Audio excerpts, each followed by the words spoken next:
The rehabilitation of Central Square Terrace is the largest rehabilitation project we've undertaken to date. The scope of work includes putting in air source heat pumps in every single unit. In the past, they didn't have any air conditioning, and now they have both heat and air conditioning. But because of the efficiency of the air source heat pumps, we anticipate that our energy costs to keep the building heated and cooled will be less than they were before we started the project. We added accessibility features to every single apartment so that our residents can be comfortable and be able to maneuver around their apartments as they grow older so that they can stay there longer.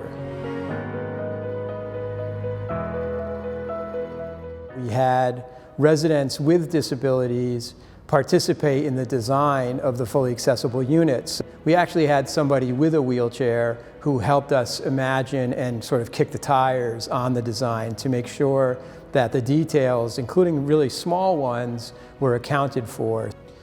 Another part of this renovation that we're very proud of is the front side of the building that faces Keene's Central Square is an 1800s era building, which is very beautiful, but had really started to deteriorate.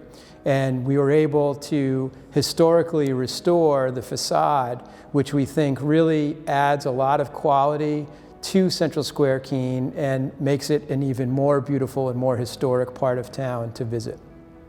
One of the unexpected wrinkles in this project was, of course, the COVID-19 pandemic. When we started the project, there was no COVID, and as we got going, we watched it roll up the East Coast towards Keene, New Hampshire.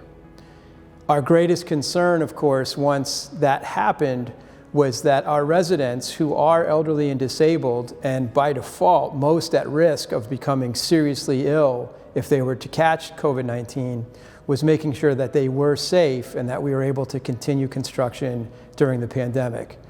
I'm very grateful to the construction managers at Breadloaf and all the subcontractors and our residents and our staff for coming up with a plan that kept everybody safe during construction. So this was a long project, longer than anticipated because of delays that COVID-19 caused for us. But I'm so incredibly grateful to all of the residents and all of the subcontractors and contractors and all the partners who came together to make this project happen. And I think I speak for our residents when I say we're incredibly pleased with the project. I would like to thank Keene Housing for doing the rehab on this building and making me feel safe throughout it. I've lived here at Central Square Terrace for almost 15 years, and I couldn't be happier. And we're really pleased that Central Square Terrace can be a safe and accessible home for generations of folks in Keene who need an affordable place to live.